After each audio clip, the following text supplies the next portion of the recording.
Hi guys, Jimbo here, the driving test guy in New South Wales, helping you pass your New South Wales driving test first go, hopefully. Okay folks, today we're looking at a situation of when to stop for a pedestrian and when not to. I had a viewer that contacted me that did a driving test and failed because they stopped for a pedestrian. And this viewer said, hey Jimbo, you should do a video on when to stop for pedestrian and when not to. So I thought about it and yeah, this will make a great video. Now, it is definitely possible to get a fail item for stopping for pedestrian. The same as it is also possible to fail for not stopping at a pedestrian. So we need to look at the context of where that pedestrian is, whether we stop at him or not. But before we do that, in usual YouTube style, check this out. Now, if you would like to book an actual mock driving test with me, you can do so by going to my website, the Driving Test Guy in New South Wales. On the website, click Services, click Mock Test, then select the test centre that I offer: Gregory Hills, Macarthur, Edmondson Park and Macquarie Fields. Once you've clicked the desired test centre, then just find a date and follow directions to complete the booking. Okay, so if you have used my videos and passed and would like to say thank you or support this channel, you can do so by buying me a coffee. The link for this is in the description below. Thank you so much for those who have supported this channel. Okay, let's get down to business with today's topic. Okay, so let's look at when we need to stop for a pedestrian and when we don't. Now, the two official places that you need to stop for a pedestrian are at a pedestrian crossing, which is obvious. And the other place, which is maybe not as obvious, is at an intersection, a T-intersection or a cross street, and the road that you're turning into, whether left or right, if someone happens to be walking there, you've got to treat that like a pedestrian crossing and give way to that person. For example, have a look at this video. Okay, so we have a pedestrian who wants to walk across the side street. We have the blue car about to turn into that street. The blue car has to give way to that pedestrian. If the blue car did not give way to that pedestrian, well then the blue car will be issued a fail item if on a driving test. Okay, so we need to give way to pedestrians at pedestrian crossings, but also at intersections, T and cross, with people walking across the street you're about to turn into. Now, for a lot of people, that's obvious and thinking, why am I doing this video?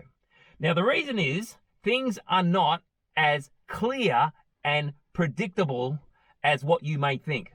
For example, let's have a look at this situation at a standard pedestrian crossing. So as we come around to the crossing, we can see on the left some people, and we're about to give way to them, but they pause and start talking to that bald guy, and we're thinking, oh well, we'll just go. But if we decide to go now without checking, look, they start walking again. And had I gone then, F2 fail item. Now, in the next example, we have pedestrians again that we are required to give way to. They are crossing a street that we're about to turn into, but they're not walking. So we cannot sit there all day, so we have to make a decision to actually go. So we intend to turn right at the next side street. There's some people on the right that intend to cross the street we're about to turn into. We are required to give way to them. But while I'm waiting for these cars, I notice that these people are choosing not to cross. So when this last car comes past, I'll watch them. They appear not to want to cross, so I'm going to have to go and complete the turn. So in both of these examples, we've got situations where we are required to give way to the pedestrians at a crossing and also at an intersection with the street we're about to turn into. In both examples, it is not obvious that they intend to cross now. In the first example, we had those two people that started talking to the guy. Now, had we been a little bit hasty there and gone, well, we would have got caught because those people didn't talk long. They pretty much started walking straight away, right when we were about to go, and we would have got the F2 fail item. In the second example, it was clear that these people were not crossing, so we had no choice but to go. Now, if you're faced with a situation where you've got to give way to pedestrians on your driving test and those pedestrians are not clear on their intentions, well, you need to wait. You need to watch them. You need to read their body language. After a while, you will be able to tell whether they actually intend to cross or not. Now, if it's reasonable that they're not crossing, well, then you need to go. In fact, if it's clear that they're not crossing and you don't go, you'll get a fail item for holding up traffic. Okay, so now we're going to talk about situations where the testing applicant is not required to give way to pedestrians, but there are pedestrians who intend to walk and the testing applicant chooses to stop and let them walk. Now, in this situation, always, when you stop unnecessarily for a pedestrian, you hold up traffic. And as I've said before earlier in the video, when you hold up traffic unnecessarily, it ends up being a fail, an F7 fail. It's confusing traffic, it ends up being dangerous. Now, the first example is at a roundabout. Now, the give way to pedestrian rule at an intersection does not apply at a roundabout. So here I wouldn't stop and voluntarily let these people walk, and also when I exit the roundabout, if someone's crossing there. Okay, so in the next example, we're approaching someone who's standing at the side of the road, not at a pedestrian crossing, not at an intersection, who clearly looks like they intend to cross. So up ahead, we have some people who intend to cross. Now, had we stopped and let them cross, holding up the traffic behind us, we would be given an F7 fail item.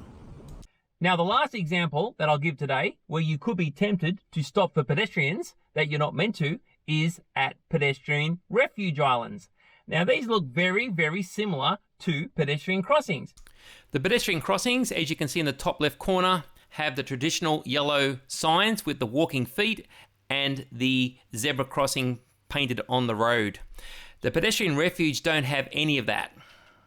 They just have the island in the middle where people can walk and wait halfway to make crossing the road safer. But in this case, the pedestrians have to give way to cars. So if you unnecessarily stop for someone who's waiting and you hold up traffic, you will get an F7 fail. Okay, so I have to say that if we are approaching someone who is standing at the side of the road who look like they may want to cross, but we're not legally required to give way to them, we still need to treat them as a hazard. As you approach, you need to ease off the accelerator because they might actually step out in front of you, and you need to be ready for that. And if they do, and you're not ready, well, the examiner has to help out, and you'll get an F6 fail item. Okay, folks, so that's it for today. We've looked at when and when not to stop and give way to pedestrians. Hopefully you understand there are a few scenarios where we don't actually give way to pedestrians, but also I want you to understand that pedestrians can be unpredictable. And there's some times when you need to wait and watch them and read their body language and then make your decision based on that. Okay, so if you're new here, please press the subscribe button, like button, notification bell, all that stuff. And remember the most important thing, stay safe.